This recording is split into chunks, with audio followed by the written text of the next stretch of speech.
तो हम ये क्यों नहीं कर सकते?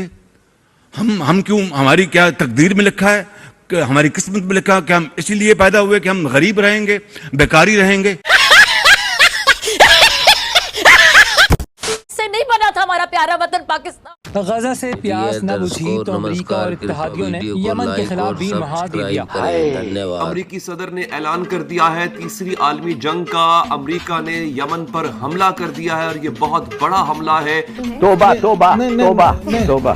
मुझे और क्या हम हथियार और राइफल उठाकर फलस्तीन की जानिब रवाना हो जाए? मुझे तो खौफ आता है कि हम पाकिस्तानियों पे जरा सी इस तरह की बमबारी हुई, गज़वा हिंद में भारत की तरफ से हमारे शहरों पे लड़ाई हुई, लोगों ने तो एक दूसरे को खाना शुरू कर देना है। बस हवा निकल गई। अगर कोई आपसे यह कहता है कि आए रजिस्टर करें अपने नाम और हम हजारों लाखों की तादाद में फलस्तीन जाएंगे लड़ने के लिए, वो आपको मरवा रहा है, बेवकूफ बना रहा है, उसकी बातों में मत आइएगा।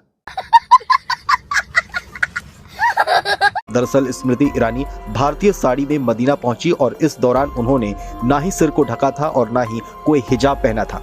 इसको लेकर मुस्लिम देशों ने कई सवाल खड़े करने शुरू कर दिए कि अपने मजहब को वक्त के साथ, वक्त की जरूरतों के साथ उसको खोलो, उसको एडजस्ट करो सर्कमस्टांसेस के साथ। जिस तरह मैं छोटी सी मिसाल लेता हूं, 4 शादियों का कॉन्सेप्ट था जब मुसलमान जंगों में जाते थे, गजबा में, और मारे जाते थे और औरतों की तादाद बढ़ रही थी, तो बजाय प्रोस्टिट्यूशन या दूसरी खराबियों की वजह से उन्होंने कहा था कि 4 औरतों के साथ शादी कर ली। दरअसल मोहम्मद अलगरनी नाम के एक दरअसल स्मृति ईरानी भारतीय साड़ी में मदीना पहुंची और इस दौरान उन्होंने ना ही सिर को ढका था और ना ही कोई हिजाब पहना था। इसको लेकर मुस्लिम देशों ने कई सवाल खड़े करने शुरू कर दिए कि अपने मजहब को वक्त के साथ, वक्त की जरूरतों के साथ उसको खोलो, उसको एडजस्ट करो सर्कमस्टांसेस के साथ। जिस तरह मैं छोटी सी मिसाल लेता हूं, 4 शादियों का कॉन्सेप्ट था जब मुसलमान जंगों में जाते थे, गजबा में, और मारे जाते थे और औरतों की तादाद बढ़ रही थी, तो बजाय प्रोस्टिट्यूशन या दूसरी खराबियों की वजह से उन्होंने कहा था कि 4 औरतों के साथ शादी कर ली। दरअसल मोहम्मद अलगरनी नाम के एक शख्स ने पाकिस्तानियों को सोशल मीडिया प्लेटफॉर्म एक्स पर जवाब देते हुए कहा कि हमारी जमीन है, हमारा देश, हमारे नियम, आपका क्या है? सिर्फ इसलिए आप हमारे मामलों में दखल नहीं दे सकते हैं कि आपके पूर्वजों ने इस्लाम अपना लिया और आपको अरबी नाम दिया। आर्टिफिशियल इंटेलिजेंस दा बाइकाट कर देता है उसे, उसकी तरफ तवज्जो ही नहीं, कोई पता ही नहीं है, इंग्लिश पढ़ने ही नहीं, कहते ये काफरों की जुबान है। इससे आप कहां पहुंचेंगे आप? नमस्कार, आप सभी का स्वागत है हमारी एक और नई रिएक्शन वीडियो में। जब से स्मृति ईरानी जी सऊदी अरब के दौरे पर गई है और वहां से मदीना की जो उनकी तस्वीरें आई हैं, तब से हम देख रहे हैं कि जो मुस्लिम मुल्क है वहां पर काफ़ी ज़्यादा विवाद चल रहा है और सबसे ज़्यादा पाकिस्तान के अंदर देखने को मिल रहा है। तो अब क्या हो रहा है कि सऊदी अरब के जो सिटीजन है ना, उन्होंने जो भी ये प्रोपेगेंडा फैला रहे हैं पाकिस्तान की तरफ से, उनको जवाब देना शुरू कर दिया है। इसी पर ये वीडियो है, काफ़ी मज़ेदार है, पूरी ज़रूर देखना, लाइक करना, शेयर करना, और चैनल पर नए हो तो सब्सक्राइब करके बेल आइकन को दबाना। तो चलिए वीडियो को शुरू करते हैं। केंद्रीय मंत्री स्मृति ईरानी का सऊदी दौरा पाकिस्तान समेत कई और मुस्लिम देशों में विवादों की वजह बन गया। दरअसल स्मृति ईरानी भारतीय साड़ी में मदीना पहुंची और इस दौरान उन्होंने ना ही सिर को ढका था और ना ही कोई हिजाब पहना था। इसको लेकर मुस्लिम देशों ने कई सवाल खड़े करने शुरू कर दिए। खासकर पाकिस्तानियों ने स्मृति ईरानी के मदीना से सामने आई तस्वीर की आलोचना शुरू कर दी। लेकिन इन विवादों के बीच सऊदी के लोगों ने ही पाकिस्तान और पाकिस्तानियों की ऐसी लताड़ लगाई कि पाकिस्तानियों का मुंह ही बंद कर दिया। दरअसल मोहम्मद अलगरनी नाम के एक शख्स ने पाकिस्तानियों को सोशल मीडिया प्लेटफॉर्म एक्स पर जवाब देते हुए कहा कि हमारी जमीन है, हमारा देश, हमारे नियम, आपका क्या है? सिर्फ इसलिए आप हमारे मामलों में दखल नहीं दे सकते हैं कि आपके पूर्वजों ने इस्लाम अपना लिया और आपको अरबी नाम दिया। आपके अरबी होने का मतलब ये नहीं है कि आप हमारे मामलों में कोई राय रखेंगे। आप हमारे लिए अप्रासंगिक हैं, आपको हमारे मामलों से मतलब नहीं रखना चाहिए। हालांकि कई पाकिस्तानी अब खुलकर भारत की तारीफ भी करने लगे हैं। एक पाकिस्तानी ने तो स्मृति ईरानी की मदीना से सामने आई तस्वीरों को लेकर कहा कि हम पाकिस्तानियों को दूसरों में कमियां निकालने के बजाय खुद को देखना चाहिए। अगर भारत बड़ा बाजार है तो इसमें क्या दिक्कत है? भारत ने अपना एक मुकाम दुनिया में बनाया है। उनका ये असर है कि आज सऊदी से लेकर यूएई तक में मंदिर बन रहे हैं। मैं इनसे पूछना चाहता हूं कि किस कुरान की किस शिक में लिखा है कि दूसरे मजहब की खातून जो है वो मदीना नहीं जा सकती? क्या वजह है? और इस 21st सेंचुरी में जबकि वो रिप्रेजेंट कर रही है इंडियन मुसलमानों को, वो इंडियन मुसलमानों की वजह से वहां गई है। लेकिन क्यों हमने अपने इस मजहब को इतना बंद कर दिया है, इतना लिमिटेड कर दिया है? मैंने आपके सेगमेंट में कई दफा कह चुका हूं, क्या वजह है कि आज का बच्चा जो है, जिसको बल्कि हमारे इमरान खान और दूसरे सियासतदान और मौलाना फजलुर रहमान जैसे लोग कहते हैं कि खुलफा राशिदीन के दौर का इस्लाम चाहिए, इट्स इम्पॉसिबल।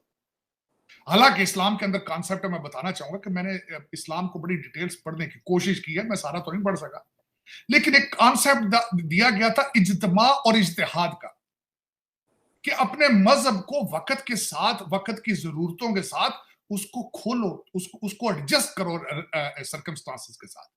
जिस तरह मैं छोटी सी मिसाल लेता हूं, 4 शादियों का कॉन्सेप्ट था जब मुसलमान जंगों में जाते थे, गजबा में, और मारे जाते थे और औरतों की तादाद बढ़ रही थी, तो बजाय प्रोस्टिट्यूशन या दूसरी खराबियों की वजह से उन्होंने कहा था कि 4-4 औरतों के साथ शादी कर लीजिए। जिस दूसरी मिसाल है कि रमजान के अंदर रोजा माफ है अगर आप सफर में हो, क्योंकि ऊंटों के ऊपर डेजर्ट में सफर किया जाता था। आज आप सुबह पाकिस्तान से बैठते हैं जहाज में, शाम को अमेरिका आ जाते हैं, वो कौन सा सफर है? लेकिन आप क्या करते हैं? आपने इस्लाम को क्या किया है? पहले तो 11 महीने की कमाई रमजान में करते हैं, प्राइसें बढ़ा के, जखीरा अंदोजी करके। फिर उसके बाद आप ये क्या करते हैं कि आप सारा दिन दुकान बंद करके इंडियन फिल्में देखते हैं, रात को खोल के कहते हैं ये रमजान चल रहा है। लेकिन इधर आप देखें, इधर क्या प्रॉब्लम है जी? खातून चली गई है, स्मृति ईरानी चली गई हैं, वो इंडियन गवर्नमेंट को रिप्रेजेंट करती हैं, जहां के इस वक्त मेरे ख्याल में दूसरे नंबर पे भारत का नंबर आता है पॉपुलेशन का मुसलमानों की वजह से। और मैं बिलखसूस बल्कि मैं चाहूं, मैं तो बल्कि अप्रिशिएट कर रहा हूं कि वहां जाके वो हज की फैसिलिटीज को देख रही हैं, बड़े करीब से समझने की कोशिश कर रही हैं। बल्कि उनकी स्टेटमेंट आई है, इस्लाम के बारे में उनकी स्टेटमेंट आई है, she has gone close to the Harman, और वो बल्कि जाके उन्होंने ओहद की पहाड़ी पे उन्होंने टूर लगाया और उन्होंने प्रेज किया इस्लाम को। उन्होंने कहा कि it's a very fascinated religion और I am very glad to be here. लेकिन देखिए, यही वजूहात हैं कि हम आगे जाने की बजाय पीछे जा रहे हैं, और हम चाहते हैं पीछे जाए, आगे ना जाए।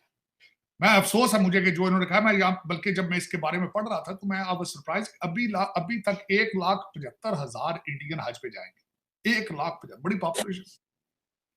और देखा जाए तो इन्होंने मुख्तार अब्बास नकवी साहब ने जब रिजाइन दिया था, उसके बाद इन्होंने ये मिनिस्ट्री संभाली, और उसके बाद जो पहले सब्सिडी दी जाती थी हज के लिए 1954 में शुरू की गई, जो कि 2022 में बंद की गई।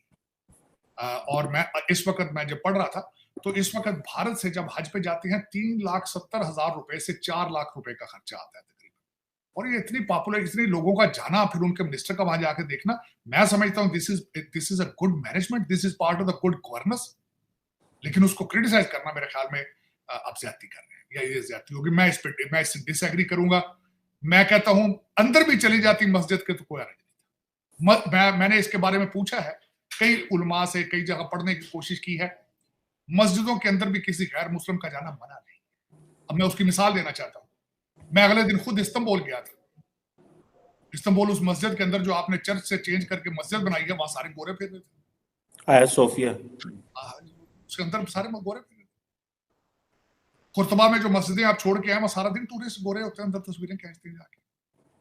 लेकिन पता नहीं क्या बात है, आपने इस्लाम को इतना फ्रेजाइल बना दिया है कि हर जगह पे, एक तो सारा दिन आप वजू जोड़ के फिरते रहते हैं, वजू ना टूट जाए, काम सारे गलत कर रहे हैं, वजू ना टूट जाए, ये ज्यादती है। आप इस्लाम को इतना बंद ना करें, उसको हवा लगने दें, उसको फलने फूलने दें। इन्हीं हरकत की वजह से आज आप 1.9 बिलियन मुसलमान दुनिया में जलीलो ख्वार हो रहे हैं, इसी आइडियोलॉजी की वजह से, जिसकी आपने अभी निशानदेही की है। ये गलत बात, ये बहुत गलत बात। और अभी तक आप खुरासान के चक्कर में इस्लामिक स्टेट ऑफ खुरासान बन रही, खोतिया दे जहाज शुरू हुए हैं, पता नहीं कि कोई समझ नहीं आ रही। आर्टिफिशियल इंटेलिजेंस दा बाइकाट कर देता है, उसकी तरफ तवज्जो ही नहीं, कोई पता ही नहीं है, इंग्लिश पढ़ने ही नहीं, कहते ये काफरों की जुबान है। इससे आप कहां पहुंचेंगे? आप लम्हा फिक्री है इस वक्त, बहुत सख्त परेशानी। तो दोस्तों, आई होप कि आपको ये वीडियो जरूर